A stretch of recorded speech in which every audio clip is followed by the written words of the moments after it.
ஆடி sale தள்ளுபடி up to 50%. Chennai Silks and Aha Oho Adi Sale. GT Holidays, South India's #1 travel brand. You know you are special when you're with GT Holidays. தெரிக்கவிடும் காரம் நிறம் சுவையை தருகிறது. ஆச்சி மிளகாய் தூள் தெரிக்கவிடும் காரம் நிறம் சுவை. கூட்டணி ஆட்சி இல்லைங்க, கூட்டணி ஆட்சி அமைக்கும். இதைத்தான் எடப்பாடி பழனிசாமி பல நாட்களாக சொல்லிட்டு வர்றாரு. இப்போவும் அதை தான் முன் வச்சிருக்காரு. அது மட்டும் இல்லாமல் கம்யூனிஸ்ட் விசிகாக்கு அவர் விடுத்த அழைப்பை அந்த 3 கட்சிகளுமே புறக்கணிச்சிருக்காங்க. இது அரசியல் அரங்கத்தில் அடுத்த பேசு பொருளாக மாறி இருக்கு. அது மட்டும் இல்லாமல் எடப்பாடி பழனிசாமி பிரம்மாண்டமான ஒரு கட்சி கூட்டணியில் வந்து இணைய போகுது அப்படின்னு ஒரு ஹிண்ட் கொடுத்துருக்காரு. அது யாரு, அது பின்னணி என்ன அப்படிங்கிறதுல நிறைய விஷயங்கள் பேசப்படுது. இது போதாது அப்படின்னு பாஜக முன்னாள் மாநில தலைவர் மீண்டும் உள்ள வந்து குட்டையை கலப்புற வேலையை பார்த்திருக்காரு. அதுல என்ன சொல்றாருன்னா, பாஜக அதிமுக கூட்டணியை நான் உடைக்காம விடமாட்டேன் அப்படிங்கிறதுக்கான எல்லா பிரயத்தனங்களும் பண்ணிட்டு வர்றாரு. அது குறித்து விரிவா பேசுவோம். அப்புறம் பாஜக RSS பிரச்சனையில RSSக்கு எதிராக முதல் முறையா மோடிக்கு ஆதரவாக பாஜக MP மோடியின் குரலாக ஒரு விஷயத்தை பதிவு பண்ணியிருக்காரு. அது பெரிய அளவுல தேசிய அரங்கத்துல அரசியல் அரங்கில பேசு பொருளா மாறி இருக்கு. எல்லாத்தையும் விரிவா விவாதிப்போம். Welcome to sensation.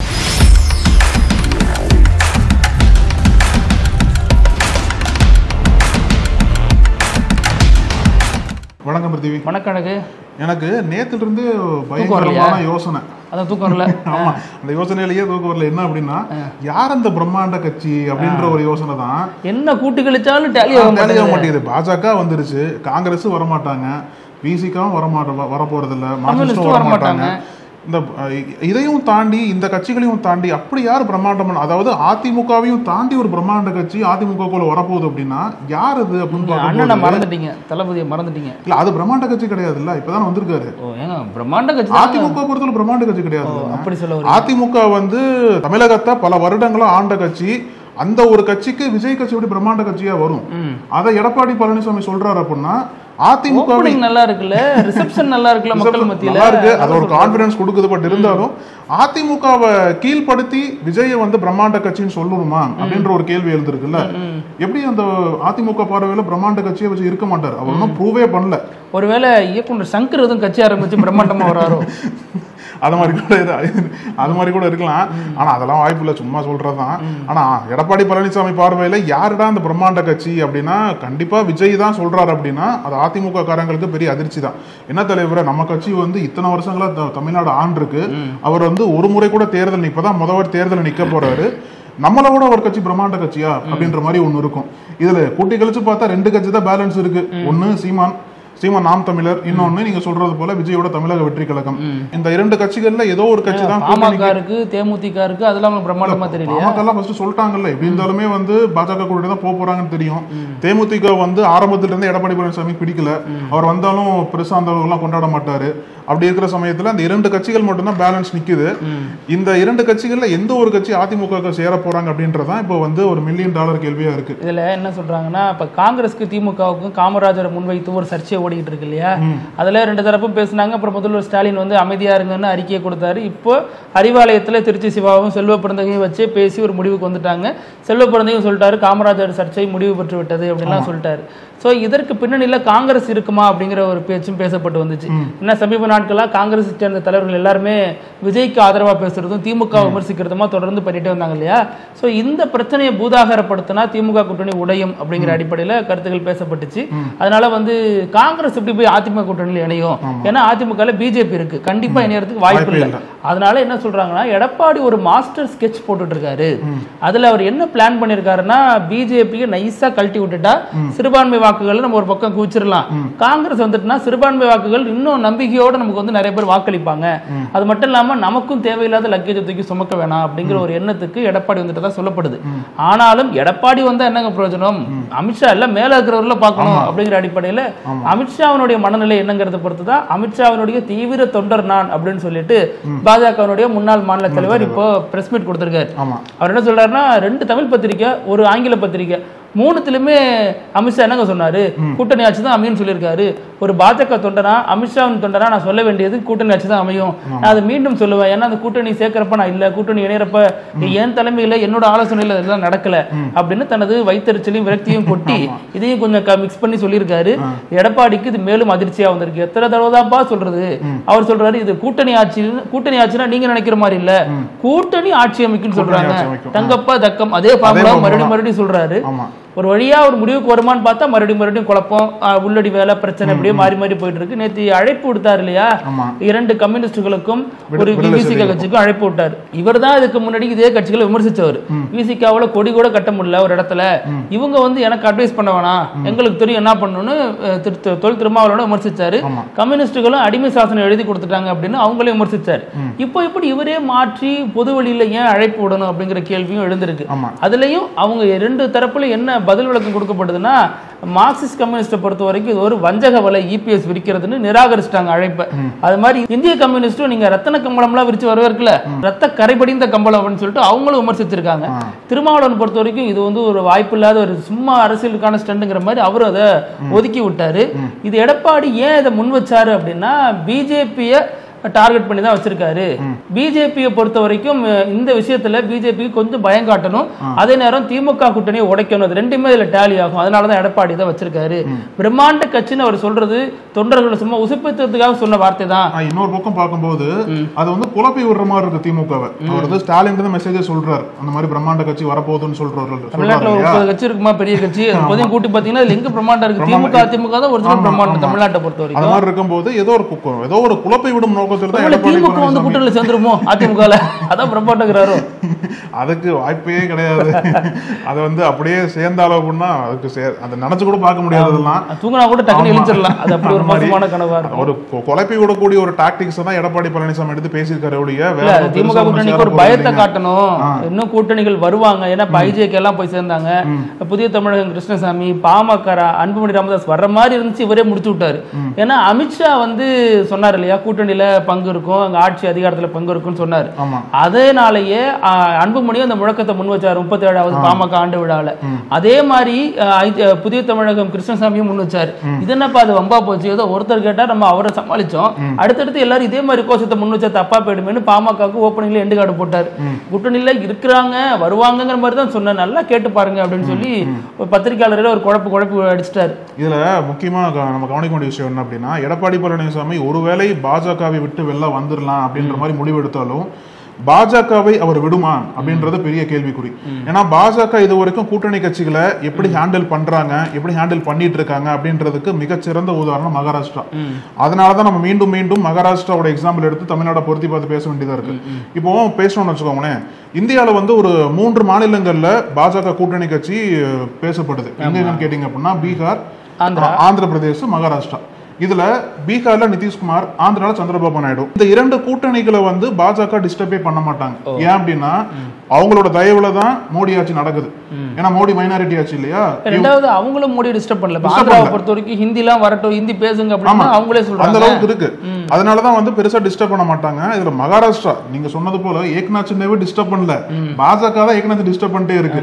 இதுல எப்படி சொல்றாங்க அப்படின்னா, விரைவில் மகாராஷ்டிரால அந்த மும்பை உள்ளாட்சி தேர்தல் நடக்க போது போல, அந்த உள்ளாட்சி தேர்தலுக்கு பாஜக ஏக்நாத் சிண்டேவுக்கு எதிராகவே பிரச்சாரம் பண்றாங்க. எப்படி கூட்டணி கட்சிக்கு எதிராகவே பிரச்சாரம் பண்ணி ஏக்நாத் சிண்டே கட்சிக்கு வாக்கு இருக்கும் இல்லையா, அந்த வாக்குகளை கவர்றதற்காக அங்க இருக்கக்கூடிய பாஜக திட்டம் போட்டுட்டு இருக்காங்க. இதுல உண்மையிலே சொல்ல போன ஏக்நாத் சிண்டேக்கும் பல சர்ச்சைகள் இருக்கு. ஏக்நாத் சிண்டே கட்சி சிவசேனாவை சேர்ந்த பல நபர்கள் வந்து முறைகேட்டில் ஈடுபடுறாங்க, உள்ள குற்றச்சாட்டு நிறைய இருக்கு. அதை வந்து ஒரு பக்கம் பெருசா நடவடிக்கை எதுவுமே எடுக்காம இதை ஒரு தேர்தல் பிரச்சாரமா பாஜக மாத்துறாங்க. இப்போ யோசிச்சு பாருங்களேன், ஒரு கூட்டணி கட்சி பிரச்சனை பண்றாங்க அப்படின்னா அந்த கூட்டணி கட்சியால உங்களுக்கு பிரச்சனை வருது அப்படின்னா கூட்டணி கழட்டி விடணும்ல, ஆனா கழட்டி விட மாட்டாங்க. கூட்டணி கூடவே வச்சுக்கிட்டு கூட்டணிக்கு எதிராகவே வேலை பார்த்து கூட்டணியோட வாக்குகளை தன் பக்கம் திருப்பக்கூடிய வேலையை தான் பாஜக மகாராஷ்டிரால பார்த்துட்டு வராங்க. வித்தியாசம் இருந்தாதான் பேசணும். ஏன்னா ஏக்நாத் ஷிண்டே மொழி உரிமைக்காக ஒன்னும் அங்க பேசல, அதுக்கு பதிலா உத்தவ் தாக்கரே இது போன்ற அமைப்புகள் தான் பேசிட்டு இருக்காங்க. அதனால ஒன்றும் பெரிய வித்தியாசம் இல்லை. கொஞ்ச நாள் இந்த ஓட்டெல்லாம் ஆட்டோமேட்டிக்காக இங்கே வந்துடும். அது ஒன்றும் பெரிய பிரச்சனை இல்லை. அதுதான் பிஜேபி பெரிய ஒரு இன்ஜினியரிங் சொல்லுவாங்க இல்லையா, சோசியல் இன்ஜினியரிங், அது மாதிரி பொலிட்டிக்கல் இன்ஜினியரிங். அதனால தான் வந்து ஏக்நாத் சிண்டேவை சைலண்டாக உட்கார வச்சுட்டாங்க. இப்போ அதே மாதிரி நிலைமை வந்து அதிமுக வருமானு கேட்டால் நிச்சயமா பாஜக இருந்தால் நிச்சயமா வரதுக்கு வாய்ப்புகள் இருக்கு. ஏன்னா இன்னொரு பக்கம் பார்க்கும்போது தேவேந்திர பட்னாவிஸ் என்ன சொல்றாரு அப்படின்னா, ஏக்நாத் சிண்டேக்கு எதிரியா இருந்தார்ல உத்தவ் தாக்கரே. ஆனா அது ஏக்நாத் சிண்டேக்கு வருங்க, எடப்பாடி பழனிசாமி ஒரு வலிமையான ஆளுமை, அவருக்கு அவ்வளவு சீக்கிரம் வலிமையா தமிழகத்துல வலிமையான ஆளுமை தான். ஒரு வாட்டி பாஜகவை கழட்டி விட்டதெல்லாம் ஓகே தான். பட் இந்த வாட்டி இருக்கும்போது 31 வரைக்கும் கூட்டணி சேர மாட்டோம்னு சொன்னதும் அவர்தான். கூட்டணி சேர்த்துக்கிட்டு பிரச்சனைங்க அப்படின்னு பாக்குறது அவர்தான். இல்ல ஏக்நாத் சிண்டேவும் மகாராஷ்டிரால ஒரு வலிமையான தலைவர் இருந்தார் இல்லையா? இருந்தார். இப்போ இல்ல டெப்டி சிஎம் சும்மா உட்கார வச்சிருக்காங்க. உத்தவ் தாக்கரே கூட பார்க்க முடியல, அவரால் அப்படியே மூஞ்சி திருப்பிட்டு அங்க உத்தவ் தாக்கரே சிண்டேவை பாக்குறாரு, தேவேந்திர பட்னாவிஸ் பார்த்துட்டு உத்தவ் தாக்கரே டைரக்டா பட்னாவிஸ் கூப்பிடுறாரு. அதாவது மகாராஷ்டிரா சட்டசபையிலேயே வந்து என்ன சொல்றாரு அப்படின்னா, உத்தவ் தாக்கரே பார்த்து பட்னாவிஸ் நீங்க கூட்டணிக்கு வந்துருங்க, அதாவது 2029 வரைக்கும் நாங்க உடைய போறது கிடையாது, நீங்க வந்துட்டீங்க அப்படின்னா உங்களுக்கு எந்த விதமான இதுவுமே இருக்கான்னு சொல்லிட்டு அசம்பிளியில டைரக்டா ஒரு கட்சியை கூப்பிடுறாரு. அப்படின்னா இப்ப பாஜக வந்து அவங்க கூட்டணிக்கு எப்படி எல்லாம் துரோகம் பண்றாங்கன்னு பாத்துக்கோங்க. உத்தவ் தாக்கரேவும் இந்துத்துவ கொள்கைகளை ஏற்காத ஒருத்தர் கிடையாது. அவர் ஒரு சாஃப்ட் இந்துத்துவா, பிஜேபி ஒரு ஹார்ட் இந்துத்துவா, அவ்வளவு ஹார்ட் கோர் இந்துத்துவா. இதுல என்ன ஆச்சு அப்படின்னா, உத்தவ் தாக்கரேவும் ராஜ் தாக்கரே சமீபத்தில் சேர்ந்து வந்தாங்க இல்லையா, இவங்க 2 பேர் மீண்டும் சேர்ந்துட்டாங்க அப்படின்னா நம்மளோட வாக்கு வங்கிக்கு பாதிப்பை ஏற்படும் சொல்லிட்டு தான் தேவேந்திர பட்னாவிஸ் உத்தவ் தாக்கரே மீண்டும் கூப்பிட்டுருக்காரு. அது சமீபத்தில் உத்தவ் தாக்கரே நேரடியா போய் சந்திச்சு பேசியிருக்காரு பட்னாவிஸ். இதெல்லாம் பார்க்கும்போது பாஜகவும் உத்தவ் தாக்கரே சிவசேனா ஒன்னா வரப்போதான்னு பார்க்கும்போது தான் ஏக்நாத் சிண்டே என்ன பண்ண இப்படி பண்ணிட்டீங்களேப்பா, உங்களை நம்பி வந்தேன், என்ன அவமானப்படுத்துறீங்க, எனக்கு துரோகம் பண்றீங்க, இப்ப வந்து உங்க பேச்சை கேட்டு எந்த கட்சியை உடச்சிட்டு வந்தனோ அந்த கட்சியோட நீங்க கூட்டணி வைக்கிறீங்களே அப்படின்ற மாதிரி ஏக்நாத் சிண்டே வந்து ஒரு புலம்பல் இருக்காருன்னு தான் சொல்லணும். ஆமா, இப்ப நீங்க மகாராஷ்டிரா பாலிடிக்ஸ் நம்ம போயிட்டோம் இல்லையா, பேக் டு டிஎன் பாலிடிக்ஸ் வந்தோம்னா இதுல பாஜக முன்னாள் மாநில தலைவர் மீண்டும் மீண்டும் அழுத்தி சொல்றது காரணமே, நான் இல்லாம வந்துச்சு, என் கை ஓங்காம எடப்பாடி பழனிசாமி கை ஓங்கின மாதிரி ஒரு தோற்றத்தை உருவாக்கிட்டாங்க, அதை நான் உடைக்கணும், இந்த கூட்டணியை உடைக்கணும் அப்படிங்கறத அவரது ரகசிய திட்டமா இருக்கிறதா சொல்லப்படுது. அதனாலதான் மீண்டும் மீண்டும் நீங்க சமீபத்தில் அமைதியா இருந்தவர் இப்ப ஏன் மீண்டும் பேச வர்றாருன்னா மறுபடியும் ஒரு கசப்பு தான், இது தேவையில்லை இந்த கூட்டணி இருக்கு. நயினார் நாகேந்திரன் தரப்புல இருக்க ஆட்கள்லாம் ரொம்ப அதிருப்தியில இருக்காங்க. இவர் தான் மாநில தலைவர், இவர் ஏன் கருத்து சொல்லி தேவையில்லாம குட்டையை குழப்பறாரு, இவர் வந்து சொல்ற கருத்து எல்லாமே எதிராக தான் போகுது. இப்ப எடப்பாடியே அமைதியா இருக்கும் பொழுது நயினார் நாகேந்திரன் மீண்டும் மீண்டும் என்ன சொல்றாருன்னா, இல்ல மேலிடம் அமித்ஷா சொன்னது ஒண்ணு, இங்க புரிந்து கொள்ளப்பட்டது ஒண்ணு, அப்படியே மழுப்பலா தான் சொல்லி செய்தியாளர் சந்திப்பு ஒவ்வொரு டைம்லயும் நடுவிக்கிட்டே போவாரு. ஆனா இவர் மீண்டும் மீண்டும் போட்டு உடைக்கிறதன் மூலமா பாஜக அதிமுக இடையில பெரிய பிரச்சனை வெடிக்க தான் காத்திருக்கு. ஒரு வருஷம் முன்னாடி ஏன் அலையன்ஸை பிக்ஸ் பண்ணாங்க அப்படின்னா, தொண்டர்கள் கீழே ஜெல் ஆகணும் அப்படிங்கிறதுக்காக. இது வரைக்கும் அது நடக்கல. மீண்டும் மீண்டும் மீண்டும் வந்து இந்த விரிசலை தான் அதிகரிக்கிற மேலே தான் பார்த்துட்டு இருக்காங்க. அதை முன்னாள் மாநில தலைவர் செவ்வனே செஞ்சுட்டு இருக்காரு.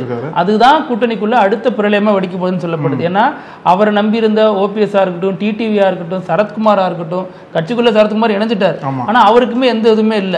ஓபிஎஸ் பொறுத்த வரைக்கும் என்ன சொல்றாங்கன்னா, மதுரை மாநாட்டில் விஜய் கூட சேர்றாருங்கிறது அடுத்த விஷயம். ஓபிஎஸ் தனது எல்லா அஸ்திரங்களையும் பயன்படுத்தி பார்ப்பாரு, எதுவுமே வராத பட்சத்துல பிஜேபியில போய் சேர்ந்துருவாரு. சேர்ந்துட்டாருன்னா சரத்குமார் மாதிரி அவர் சைலண்ட் ஆகப்பட மாட்டார். ஏன்னா அவருக்கு வாக்கு வங்கி அடிப்படையில அவர் வந்து முக்கிய தலைவராக பிரதானப்படுத்துவாங்க. அப்போ பிஜேபிக்கு எடப்பாடி சீட்டு கொடுத்தான் ஆகணும், அப்போ பிஜேபியில் இருக்கிற ஓபிஎஸ்க்கு ஒரு வாக்கு கேட்டுதான் ஆகணும் அப்படின்லாம் சொல்றாங்க. இதெல்லாம் உச்சபட்ச கற்பனையா அல்லது நடைமுறை சாத்தியமா? சாத்தியப்படும். மீண்டும் மகாராஷ்டிரத்துக்கு பேசுறோம் அப்படின்னா, மகாராஷ்டிரால தேவேந்திர பட்னாவிஸ், ஏக்நாத் சிண்டே, உத்தவ் தாக்கரே, இங்க வந்து எடப்பாடி பழனிசாமி, முன்னாள் பாஜக தலைவர் ஓபிஎஸ், இந்த 3 பேரை சேர்ந்து பொருத்தி பார்க்கும்போது இங்க இருக்கிற தாக்கரே வந்து ஓபிஎஸ் தான், ஏக்நாத் சிண்டே எடப்பாடி பழனிசாமியா வச்சுக்கலாம். அப்ப அந்த மாதிரி ஒரு ஃபார்முலா கொண்டு வந்து பாஜக இங்கேயும் பண்ணும்போது மீண்டும் எடப்பாடி பழனிசாமி ஒரு ஏக்நாத் சிண்டேவே வருவாரா அப்படின்றதான் ஒரு கேள்வி எழுது இல்லையா? இதுல இப்ப அதிமுக கூட்டணி உடைந்து விஜய் உள்ள வராரு அப்படிங்கறதெல்லாம் ஒரு வாத பிரதிவாதங்களை ஏற்படுத்தியிருக்கு. விஜய் பொறுத்த வரைக்கும் உள்ள வருவாரா மாட்டாரான்னு அமித்ஷா அது தொடர்பாக பேச்சுவார்த்தை போயிட்டு இருக்கதா சொல்றாரு. ஆனா விஜய் கிளியர் கட்டா சொல்லியிருக்காரு, என் தலைமையில தான் கூட்டணி அப்படின்னு. அதற்கும் பல விஷயங்கள் பேசப்படுது. முன்னாடி விஜய் வந்து அதிமுகவோட கூட்டணி வைக்கிறாரு அப்படின்லாம் சில செய்திகள் வெளியானுச்சு இல்லையா, பேச்சுவார்த்தை. அதுல என்னன்னா 234 பாதிக்கு பாதி, நீங்க 114 இல்லைங்க, நான் 114 நிக்கிறேன் அப்படின்னு விஜய் சொன்னதாக தகவல். அதனாலதான் அதிமுக பேக் அடிச்சிச்சு. அது மட்டும் இல்லாம 114 நின்னாலும் யாரு முதல்வர் வேட்பாளர் அப்படின்னு முன்னாடியே சொல்லவனா, எலெக்ஷனுக்கு அப்புறம் முடிவு பண்ணிப்போம் அப்படின்னு இவர் அதிமுக டீல் பண்ணிருக்காரு. அதுதான் அதிமுக டென்ஷன் ஆகிருக்கு. அப்படி நின்னாலும் ஒரு சீட் இடிக்குமே, 118ல மெஜாரிட்டி. ஆமா, அதுதான் பிரச்சனை. நில்லுங்க அப்புறம் முடிவு பண்ணிக்கலாம் அப்படின்னு சொல்லியிருக்காரு. ஆனா எந்த கட்சி, திமுக அதிமுக போன்ற ஆள வாய்ப்புள்ள கட்சி எதுவுமே 115 நிக்காது. 150 தொகுதியாச்சும் மினிமம் நின்னாதான் மெஜாரிட்டியில அவங்களால ரூல் பண்ண முடியும். சோ அந்த அடிப்படையில எடப்பாடி பழனிசாமி ஓப்பனிங்ல ரிஜெக்ட் பண்ணிட்டார். இருந்தாலும் இப்போ இருக்க அதிமுக பாஜகவோட கூட்டணி வைக்கிறதுக்கு பதிலா விஜய் இருந்தா பரவாயில்லைங்கிற ஒரு எண்ணத்தை நோக்கி நகர்த்தப்படுறதா சொல்லப்படுது. ஏன்னா அதிமுகவுக்கு பாஜக தரப்புல அவ்வளவு அழுத்தம் கொடுக்கப்பட்டே இருக்கு. ஒவ்வொரு முறையும் இவங்க விளக்கம் கொடுக்க வேண்டியதா இருக்கு. ஒரு முருகன் மாநாட்டுக்குன்னு போனா அங்க அதிமுக தலைவர்களை விமர்சிக்கிறது, அது பெரிய தர்ம சங்கடத்தை தலைவர்களுக்கு ஏற்படுத்துது. இப்போ பாஜக முன்னாள் மாநில தலைவர் மீண்டும் சொல்றாரு கூட்டணி ஆட்சி தான் அமையும். அப்போ அதிமுகவினுடைய தமிழக தலைவர் என்டிஏவோட தமிழக கூட்டணி கட்சி தலைவராக இருக்கக்கூடிய எடப்பாடி பழனிசாமிக்கு என்ன மரியாதை? மீண்டும் அவர் சொல்றாரு இல்லையா, கூட்டணி ஆட்சி கிடையாது, தனிப்பெரும் கட்சி அதிமுக ஆட்சி அமைக்கும் சொல்றாரு. அப்போ வேணும்னு ட்விஸ்ட் பண்றாங்க அப்படிங்கிறது எடப்பாடி தரப்புல மிகப்பெரிய கோபத்தை ஏற்படுத்துறதா சொல்லப்படுது. ஆமா, இப்போ இன்னொரு முக்கியமான செய்தி என்ன அப்படின்னா, மோடியோட வாய்ஸ மறைமுகமா ஒரு எம்பி வந்து ஆர்எஸ்எஸ்க்கு வெளிப்படுத்தி இருக்காரு. ரகசியமா இல்ல, பப்ளிக்கா சொல்றாரு. ஆனா மோடி சொல்றதுக்கு பதிலா தலைவரே நீங்க ஏன் சொல்றீங்க, நான் போதும் உங்களுக்குன்னு சொல்லிட்டு ஒரு சொல்ல மாட்டாங்கல்ல. ஸ்டாலின் அதுக்கு பதிலா வேற தலைவர் தான் பேசுவாங்க. அது மாதிரிதான் இப்ப என்ன விவகாரம் அப்படின்னா, சமீபத்தில் மோகன் பகவத் இருக்கிற ஆர்எஸ்எஸ் தலைவர் அவர் என்ன சொன்னார் அப்படின்னா, 75 வயசு தாண்டிடுச்சு அப்படின்னா எல்லாம் ஒதுங்கிடணும், எந்த விதமான வேலையில் இருக்கக்கூடாதுன்னு சொல்லிட்டு ஒரு கருத்து சொன்னார் இல்லையா. அது வந்து எப்படி பேசப்பட்டது அப்படின்னா, அவர் மோடி நோக்கி தான் சொன்னாரு. ஏன்னா அந்த செப்டம்பர் மாசம் மோடிக்கு 75 வயசு வரப்போகுது, மோகன் பகவத்துக்கு 75 வயசு வரப்போகுது, அப்படி வந்துடும் இல்லையா. அதனால வந்து மோடியை நோக்கி தான் பகவத் இந்த கருத்தை வச்சதா ஃபர்ஸ்ட் சொல்லப்பட்டது இல்லையா. அதற்கு வந்து பாஜக அமைதி காத்தாங்க, தொடர்ந்து அமைதி காத்துட்டு இருந்தாங்க. ஆனா இன்னைக்கு வந்து ஒரு பாஜக எம்பி நிஷிகாந்த் தூபே, அவர் வந்து மோடியோட தீவிர ஆதரவாளர், அவர் தான் இன்னைக்கு ஒரு பேட்டியில் என்ன சொல்றாரு அப்படின்னா, அந்த ஒரு இது வந்து மோடிக்கு பொருந்தாது. 2029லயும் மோடியை முன்னிலைப்படுத்தி மட்டும் தான் பாஜக தேர்தலை சந்திக்கும். பாஜகவுக்கு இன்னும் 15-20 ஆண்டுகளுக்கு மோடியோட முகம் மட்டும் தான். இன்னொரு முக்கியமான பாயிண்ட் என்ன தெரியுமா சொல்றாரு, பாஜகவுக்கு மோடி தேவை, மோடிக்கு பாஜக தேவையில்லை, முடிச்சு விட்டாரு. அப்படி டைரக்டா சொல்லிட்டாரு. நீங்க என்ன சொன்னாலும் ஆர்எஸ்எஸ் தான் சொல்றாரு, தெளிவா தெரியுது. பாஜக இருக்கணும் அப்படின்னா மோடி இருக்கணும் அப்படின்ற மாதிரி சொல்றாரு. மோடி முகத்தை வைக்காம நம்ம தேர்தலை சந்திச்சோம் அப்படின்னா 150 சீட்டு கூட ஜெயிக்க முடியாது பாஜக. 2029 நிச்சயமா மோடி தலைமையில தான் நாங்க தேர்தல் சந்திப்போம்னு சொல்லிட்டு ஒரு கட்டன் ரைட்டா டைரக்டா அடிக்கிறார் ஆர்எஸ்எஸ். இந்த ஒரு கருத்து என்பது மீண்டும் ஒரு விவாதம் தூண்டி இருக்குன்னு தான் சொல்லணும். அப்புறம் நிகழ்ச்சியினுடைய கடைசி பகுதி இப்படி இல்லாம நடக்கும். நம்ம ஊர்ல நிறைய நடந்திருக்கு இந்த சாமியார்கள் செய்யற சேட்டைகள், அதனால பாதிக்கப்படக்கூடிய பெண்கள் அப்படின்னு. ஆனா விபூதி ஊருக்கே அடிக்கிறவங்களுக்கு விபூதி அடிச்சிருக்காங்க ஒரு பெண் தாய்லாந்துல. பேரு பிலாவன் எம்சாவத். அந்த இளம் பெண் என்ன பண்ணிருக்காங்கன்னா, தாய்லாந்தை பொறுத்த வரைக்கும் புத்த மத துறவிகள் நிறைய பேர் இருப்பாங்க இல்லையா. தாய்லாந்து ஒரு மாதிரியான கண்ட்ரிங்கிறது ஒரு பக்கம் இருக்கட்டும், அதுல புத்த மத துறவிகள் நிறைய பேர் இருப்பாங்க, ரொம்ப பவர்ஃபுல்லான ஆட்களாகவும் இருப்பாங்க இல்லையா. அதுல நிறைய புத்த மத துறவிகளோட ஒரு பெண் நெருங்கி பழகிருக்காங்க. கிட்டத்தட்ட 9 பேர் தலைமையில இருக்கக்கூடிய தலைமை பீடத்தில் இருக்கக்கூடிய 9 புத்த மத துறவிகள். பேரு துறவிகள் எல்லாம் திறந்தவர்தான துறவிகள், ஆனா இவங்க அணைச்சிருக்காங்க. அதாவது அந்த பெண்ணுடன் உறவுல இருந்திருக்காங்க. அதன் மூலமா அந்த பெண் விபூதி அடிச்சிருக்காங்க பாருங்க, அதுதான் வேற லெவல். 9 பேர்ட்டும் சொல்லியிருக்காங்க நான் கர்ப்பமா இருக்கேன் அப்படின்னு. அது என்ன அத்தனை பேரும் பயந்துட்டாங்க, இன்னைக்கு நம்ம துறவியா இருக்கோம், வெளில தெரிஞ்சா என்ன ஆகும், பெரிய அவமானமா போயிடுமேன்னு சொல்லிட்டு எதா இருந்தாலும் காதோட காது வச்சு முடிச்சுக்கலாமா என்னன்னு சொல்லு அப்படின்னு சொல்லி டீல் பேசியிருக்காங்க. அப்படியே அந்த பொண்ணு 102 கோடி ரூபா வாங்கியிருக்குங்க தாய்லாந்துல. பெரிய ஒரு சம்பாத்தியமா இருக்கு. அப்புறம் இந்த விஷயம் எப்படி இருந்தாலும் வெளியே கசிஞ்சிருக்கு இல்லையா. கசிஞ்சு விசாரணை நடத்தப்பட்டு அந்த பெண் கைது செய்யப்பட்டிருக்காங்க. புத்த மத துறவிகள் மீண்டும் ஆசீர்வாதம் வழங்கிட்டு இருக்காங்க. அது அந்த நாட்டில் ஒரு பெரிய பேசு பொருளாகவும் சர்ச்சையாகவும் மாறி இருக்கு. சரி பிரித்தி, இன்னைக்கு நம்ம நிறைய விஷயங்கள் பத்தி நம்ம பேசணும், தொடர்ந்து பேசலாம். நன்றி அழகு. நக்கீரன் டிவிக்கு சப்ஸ்கிரைப் செய்யுங்கள். உங்கள் ஆதரவே எங்கள் பலம். ஆசிரியர்களுக்கு நண்பனாகவும் மாணவர்களுக்கு ஆசானாகவும் திகழும் தேர்வு வழிகாட்டி. ஒவ்வொரு பாடத்திற்கும் அனுபவமிக்க ஆசிரியர்களின் துல்லியமான தெளிவான விடைகள். CNC இருக்கு, தேர்வு பயம் எதற்கு? இது தீரன் பப்ளிஷிங் ஹவுஸ் விற்பனை வெளியீடு.